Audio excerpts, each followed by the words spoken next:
வணக்கங்க. என்ன தெரியுதா? நீங்கள் போடுற 5 ரூபா பிஸ்கட்டுக்காக உங்கள் வீட்டுக்கு Z+ செக்யூரிட்டி கார்டாக வந்து சம்பளமே இல்லாமல் வேலை பார்க்குறேன் பார்த்தீங்களா? இன்னமும் தெரியலையா? நான் தாங்க இந்த வீடற்ற நாய்களோட மைண்ட் வாய்ஸ் பேசுகிறேன். இதை பார்த்துக்கிட்டு இருக்க மனுஷ பயலுங்க எல்லாத்துக்கும் உங்கள் எல்லாத்துக்கும் ஒரு பெரிய நினப்பு, இந்த உலகம் வந்து உங்களுக்கு மட்டும் தான் சொந்தம் அப்படி சொல்லி நினச்சிக்கிட்டு இருக்கீங்க. புதுசாக இப்போ எங்கள் மேலே வந்து ஒரு கேஸ் போட்டு ஜட்ஜ்மெண்ட் கொடுத்துருக்கு சுப்ரீம் கோர்ட்டு. அதாவது வந்து எங்கள் எல்லாத்தையும் கொண்டு போய் ஒரு காப்பகத்தில் அடைச்சிடணும். அதே மாதிரி எங்களுக்கு வெளியில் வந்து யாருமே வந்து பிஸ்கட்டோ சாப்பாடோ வந்து போடக்கூடாது. அதே மாதிரி எங்களுக்கு தடவியும் கொடுக்கக்கூடாது ரோட்டில் அப்படின்ற மாதிரி ஒரு ஜட்ஜ்மெண்ட் வந்து கொடுத்துருக்காங்க சுப்ரீம் கோர்ட்டு.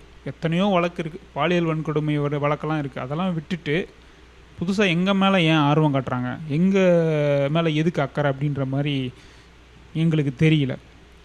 100 பேர் இருப்போம் நாங்கள். 100 பேரில் 99 பேர் அமைதியாக தான் இருப்போம். யாராவது ஒருத்தன் கடிச்சிருப்பான், அவனும் சும்மா கடிச்சிருக்க மாட்டான். ரோட்டில் போகும்போது அவன் மேலே கல் எறிஞ்சிறதும், அதே மாதிரி வண்டியில் போகும்போது அவனை எட்டி உதைக்கிறதும், தீபாவளி டைமில் வந்து பட்டாசை வந்து அவன் மேலே கொளுத்தி போடுறதும், இந்த மாதிரி சில விஷயங்களால் தான் வந்து அவனும் உங்களை கடிச்சிருப்பான்.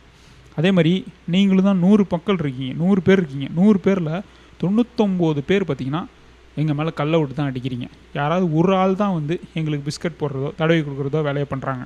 அந்த ஒரு ஆள் மேலே உள்ள நம்பிக்கை, அந்த லவ்வை வந்து நாங்கள் எல்லாத்தையுமே அதே மாதிரி பார்க்குறோம். ஆனால் நீங்கள் என்ன பண்ணுறீங்க? எங்களை வந்து கல்லால் கொண்டு அடிக்கிறீங்க. முதல்ல எங்களை வந்து தெருநாய் அப்படின்ட்டு சொல்கிறத வந்து நிறுத்துங்க. எங்களை வந்து வீடற்ற நாய் அப்படின்னு சொல்லி பழகுங்க. உள்ளாட்சி அமைப்புகள் தான் வந்து எங்களை வந்து சரியாக கையாளல. அவங்களோட இந்த பொறுப்பற்றத்தனத்துக்கு நாங்கள் எப்படிங்க வந்து பொறுப்பேற்றுக்க முடியும்? அது சரி, உள்ளாட்சி அமைப்பு வந்து வாக்குரிமை கொண்ட உங்களே வந்து சரியாக கையாளுற இப்போ எங்களை கையாளணும் அப்படிங்கிறது வந்து நாங்கள் நினைக்கிறது தப்பு தாங்க. எங்களுக்கு என்னென்னமோ சட்டம் அது இதுலாம் சொல்கிறாங்க. எங்களுக்கு சட்டத்திட்டம்லாம் எதுவுமே தெரியாது. We don't know anything about laws, but we know only about love. இந்த காணொலியை முடிக்கிறதுக்கு முன்னாடி மனிதர்கள் உங்கள் எல்லாத்துக்கும் ஒன்று சொல்ல விரும்புகிறேன்.